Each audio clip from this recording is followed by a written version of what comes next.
The items needed for line placement will be your tunneler, your line assembled and flushed, your peel away sheath, your dilator, your large wire, your micro introducer as needed, your micro wire, your access needle, and a syringe. This is a Chicago probe.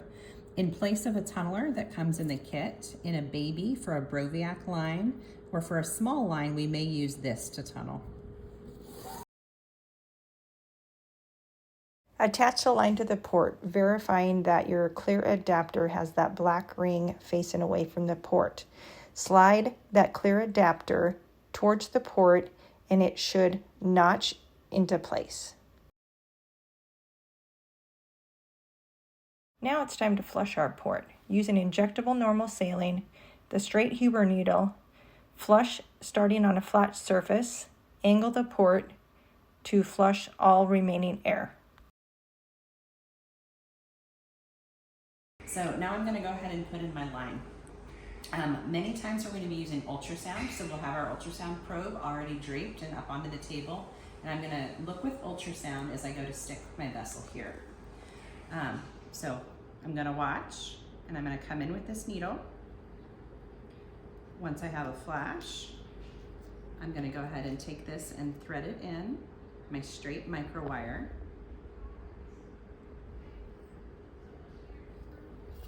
Then I'm going to take my needle out. I'm going to give you a needle back, and I'm going to ask for the micropuncture sheath.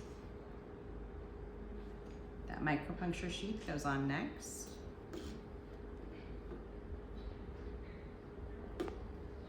If we need to draw blood off, we'll usually do it at this point with the micropuncture sheath in place right here. And at this stage, with the micropuncture or the wire in place, we'll usually stop and go ahead and make our port pocket. When we do that, we're going to take the sheath out here, and we're going to exchange that micro wire that I just took out for our larger wire for our sheath. To have this ready to hand to me, you're going to pull it out a little bit because there's a catch that makes it easier for me to pull. And then you're going to bring this all the way to the tip to straighten it. And then you're going to hand it to me, and I'm going to put this wire in. And then I'm going to take my micropuncture sheath out. When we have wires up on the neck like this and are working, we'll then usually use a mosquito or something to snap it to the drapes to keep the end from flopping around and contaminating. And we'll leave that in place. So then I would go to make my port pocket. So I'm going to use a 15 blade to make my incision on the chest, somewhere out here. We're going to use AdSense to pick up on our skin. Cautery, and then we're going to lift the skin with either a double skin hook, some people might ask for, or a sin, most commonly. Most people will use the dual sins, they may ask for sharps. And then we're going to lift our skin and create a pocket with cautery. Other people may also use a Kelly or a peon, something blunt like that to help make that pocket under the skin. Once that pocket is set, we're going to ask for a port. And we're going to check and make sure that that pocket is large enough for our port. And then we're going to elevate that skin again with our retractors. In a big kit, they may also use a hernia retractor or an Army Navy if they have substantial soft tissue. And at this point, we're going to sew this in with our Proline. Double armed cut in half usually, or one needle off. Make sure you let us know whether it's one needle off or it's cut in half, so we know whether or not we need to get 2 stitches out of the needle you're giving us. And we're going to put that stitch in, and then we're going to tag it with a mosquito. We're going to put our other stitch in and tag it with a mosquito. Most people will take 2 stitches, some will take 3.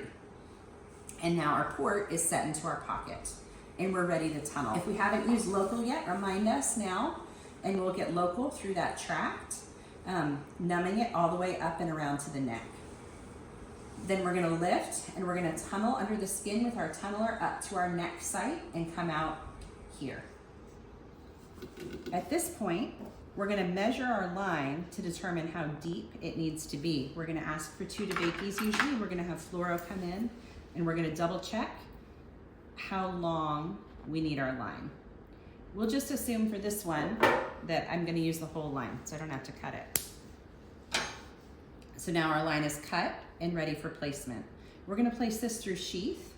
So I'm gonna first take my 11 blade, if I have not already, and I'm gonna make my skin incision just a little bit larger, usually an Adson or something. This is a DeBakey in my hand, but usually an Adson would be better. And I'm gonna make a little slit here so that my sheath will fit. I'm gonna unsnap my wire from my drapes, and I'm gonna need the large sheath.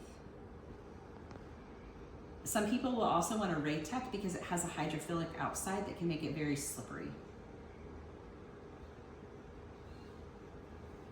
And we're gonna slide this sheath in place.